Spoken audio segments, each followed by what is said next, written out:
I'm deep in my studies and everything like that, and I want to be able to talk about spirituality really quick.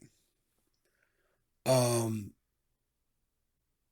Everybody pretty much has their definition of what spirituality is. Like a lot of human beings on this earth, regardless of culture, gender, sexual preference, all that to go with it, um, they have their own personal definition of what spirituality is. And whatever they feel spirituality is, they probably apply it to their life every single day to make their life better. I think that's fair. And a lot of what we know about spirituality, we were taught by people in our family, probably. We were taught by members of the society. We was taught by church people. We was taught by, you know, all different types of people who gave us their interpretations of what spirituality is.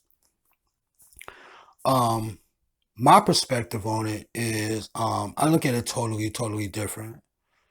I really feel like the white man, way back, millions of years ago, I don't know millions of years ago, but way back in the day, way back, I believe the white man created the concept of God. He created religion and he created spirituality. Because when you look at spirituality, spirituality is really um the base of it is really like looking outside yourself, like looking to the universe or looking outside yourself as something being greater than you, pretty much. Like I said, a lot of people have their own definitions, but that's pretty much should be included in everybody's definitions. Really looking outside yourself, right? And being able to look for the universe, manifest things and stuff like that into your life and all that type of stuff.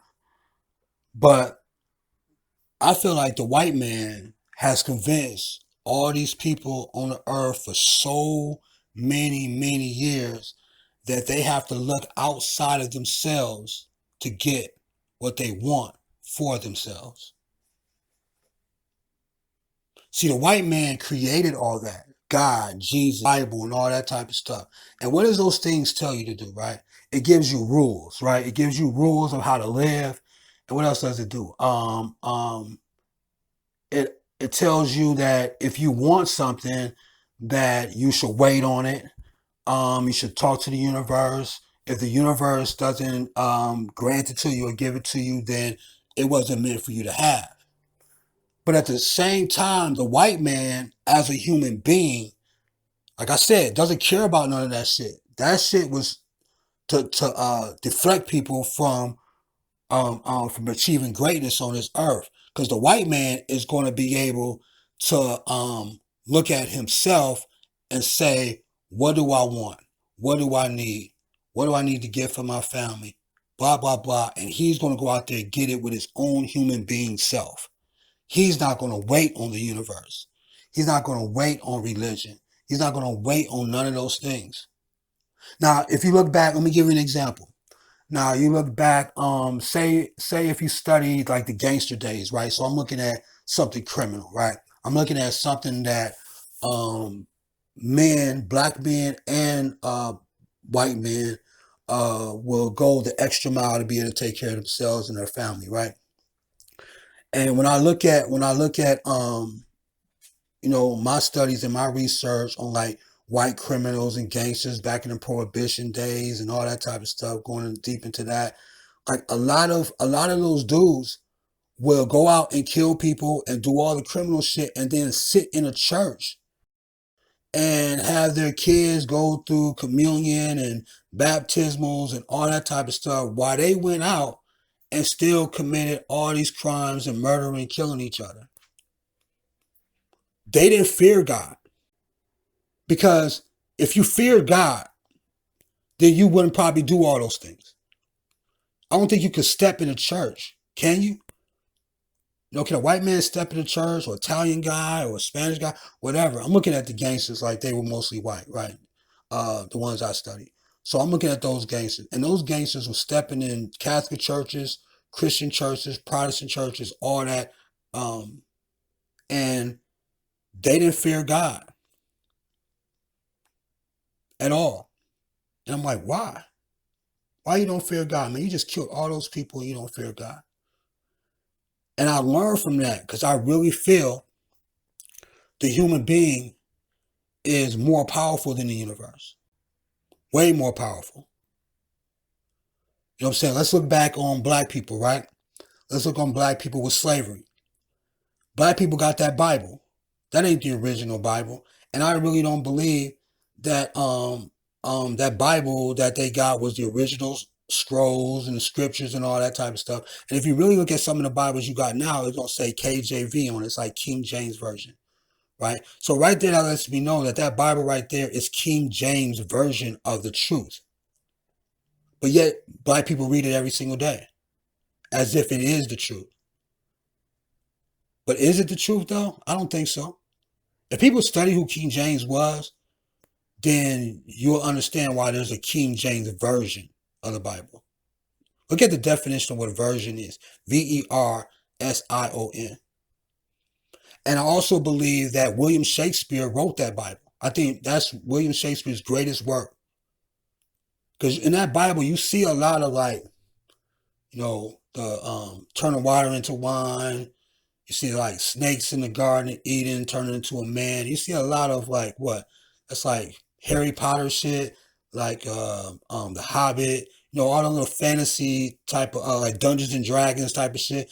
Like all that, all the, it's like a fantasy writing. So I see all that, and then I just compared it to William Shakespeare's work, and I really, really like this. William Shakespeare's sonnets are really, really close to the Psalms and Proverbs in style and how it's being written. So that's just my perspective. But that Bible was written by who? We don't know. Nobody knows. But what we're reading now is King James Version, and we already know King James was a white man. He was a tyrant. So a lot of the Bibles that black people read right now are the King James Version. They're not getting the real truth. So let me just jet back to what I was going to say about slavery. So back in the slavery days and stuff, they gave the black man that Bible and allowed him to preach to everybody. But one thing that it always had that the white man really didn't care about, the reason why the white man let him preach, is because he knew it didn't have any power, because the white man created the God that he's talking to. And he created the Jesus that he's talking to. So when you gave, so when a white man gave that Bible to those black people back then and stuff, what black people felt like, I'm not going to fight for my liberation. I'm not going to fight and be willing to die to be free. What I'm going to do is I'm going to endure all this pain and all this hardship. And hopefully Jesus will come back, and hopefully the heavens will be able to save me from the situation I'm going through every single day. And the white man laughed at that. He laughed at that. That's why the white man let the black man preach and all that type of stuff. That's why he taught the black man how to read and in words and things like that, and pronunciate them and all that, because he wanted that black man to teach all them black people that Bible, because he knew that Bible was not going to make them powerful. He knew that. So it's just the way I look at it. I'm looking at that the white man really doesn't care about spirituality like that. You know what I'm saying? Let's go back into that. And then you see a lot of black people are really religious now. Christians, you know what I'm saying? Baptists, whatever. But all those religions were created by white people. Those religions weren't created by black people. Not from Africa, not back from the ancient homelands and all that type of stuff. That is a white man's concept. Christianity is a white man's concept, right? Being a Protestant, being a Catholic is a white man's concept. So there's millions of